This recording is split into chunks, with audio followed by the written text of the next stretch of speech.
अधिवेशनाच्या 5व्या दिवशी काँग्रेस नेते विजय वडेट्टीवार यांनी आरक्षणाच्या प्रश्नावर सरकारला कोंडीत पकडले। जरांगे पाटलांचे आंदोलन थांबवण्यासाठी सरकारनं बोडबंद केली असल्याचा गंभीर आरोप त्यांनी केलाय।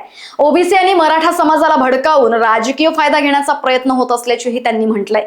सरकारच्या जीआर मुळे प्रत्यक्ष फायदा होत नसेल तर चुकीचं कोण जरांगे पाटील की सरकार असा थेट आणि खणखणीत प्रश्न वडेट्टीवार यांनी उपस्थित केलाय। बघूया। आम्ही माहिती घेतो आहोत, परंतु आंदोलन संपवण्यासाठी सरकारने जरांगे पाटलांची जर बोळवण केली असेल तर मात्र हे फार धोकादायक आहे।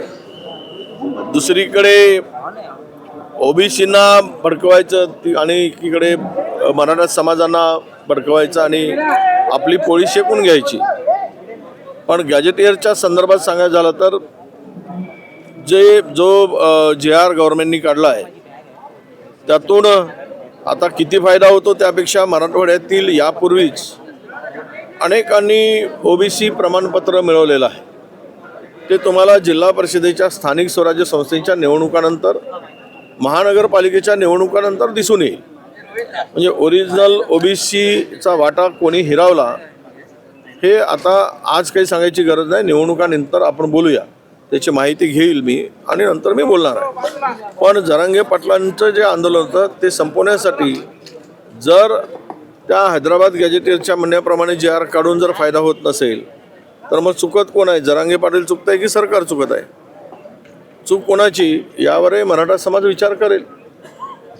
पण आपण म्हटलात की निवडणुकीनंतर बोलूया, निवडणुकीपूर्वी जर यावर बोललं तर आता काही होणार नाही, कारण गव्हर्नमेंटने एक जीआर काढून कास्ट सर्टिफिकेटच्या भरोश्यावर फार्म स्टँड करायचा लोकल बॉडीज निवडणुकीमध्ये हे ठरवलं आहे। 6 महिन्याची व्हॅलिडिटीसाठी मुदत दिलेली आहे, त्यामुळे आत्ता बोलून काही त्यांचा फॉर्म काही बाद होणार नाही। आपण त्याच वेळेस बोलू ज्यावेळेस हे सगळ्या प्रक्रिया पूर्ण होईल, म्हणून मी म्हणालो। सर, हिवाळी अधिवेशनात जर आपण पाहिलं तर विदर्भ वैद्यकीय विकास महामंडळावर सुधीर मुनगंटीवारांनी घरचा हेर केलेला आहे। हुरडा खाऊनचा पण विदर्भावर अन्याय करू नका असं मुनगंटीवारांनी म्हटलेलं आहे। नाही, आता असंही सुधीर भाऊ बोलतात ते खरं बोलतात। सुधीर भाऊंनी हे सगळ्या बजेटमध्ये त्यांची भूमिका मांडली आहे। ते विदर्भाच्यासाठी आणि विकासासाठी नेहमी आग्रही राहतात। त्यामुळं सरकारला घरचा आहेर म्हणण्यापेक्षा सरकारला आरसा दाखवला असं म्हणायला हरकत नाही की तुम्ही काय चुकीचं दाखवाय। तुम्ही तोंड बघा त्या आरशात, तुम्ही विदर्भाला काय देताय, तुमचा चेहरा गोरा आहे की काय दाखवण्याचं काम त्यांनी करून दिलं आहे। या निमित्तानं त्यांना आमच्या शुभेच्छा आहेत। सरकारने कुणालाही पाठीशी घालू नये, तो राड्याचा साक्षीदार आम्हीही आहोत, सगळी माहिती आम्हाला आहे।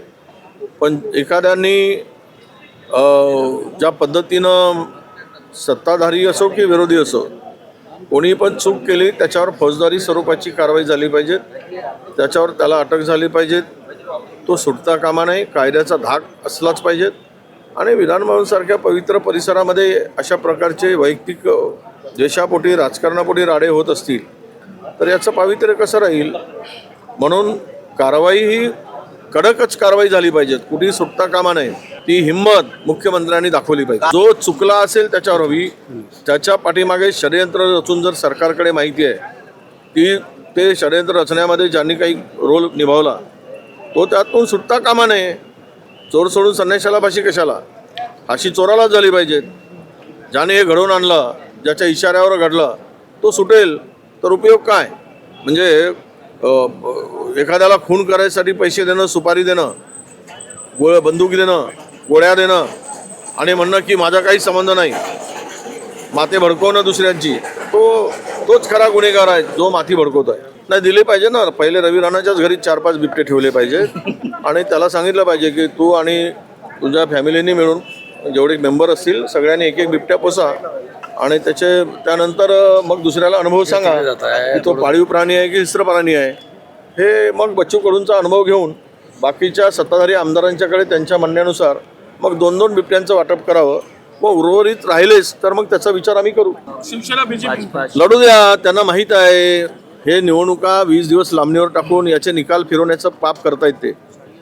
हे आता मी तुम्हाला एक उदाहरण सांगतो। घुगुस नगरपालिकेचा कुठलाही विषय हायकोर्टात नसताना तिथल्या आमदारांच्या इशाऱ्यावर त्याच्या दबावापोटी निवडणूक आयोगाने, माझा थेट आरोप आहे निवडणूक आयोगाला, चॅलेंज आहे त्या निवडणूक आयोगाला, ही शब्द सांगायचा झाला तर माझ्यावर गुन्हा दाखल होऊ देत, हरामखोरीपणा करून त्या भद्रावतीची निवडणूक थांबवली, कारण तिथे आम्ही जिंकत होतो म्हणून. काहीच कारण नव्हतं, कुठलंच कारण नाही. कोणीही सुप्रीम हायकोर्टात गेलेलं नव्हतं, हायकोर्टात कुठलीही पेंडिंग नव्हती, तरी पण थांबवली, कारण पायाखालची वाळू घसरली म्हणून. आणि अशा निवडणुका लांबणीवर टाकण्याचं पाप केलेलं आहे. कारण ह्यांना माहीत आहे की राज्यामधल्या निवडणुका या महायुतीच्या विरोधात चाललेल्या आहेत. आपसातल्या मारामाऱ्यामध्ये तो कौल आमच्याकडे आहे, म्हणून हे सगळे निकाल फरवण्यासाठी पूर्वीच सांगतात बावनकुळे साहेब, आम्ही 175 जिंकणार 268 पैकी. हे कशाच्या आधारावर, कुठला आधार आहे याला? 175 पेक्षा कमी जिंकणार नाही, पाहून घ्या म्हणतात. याचा अर्थ स्पष्ट होतो की ही सगळी बेमानी आहे. चोरी करून EVM मध्ये घोळ करून निवडणुका जिंकण्याचा फंडा आहे.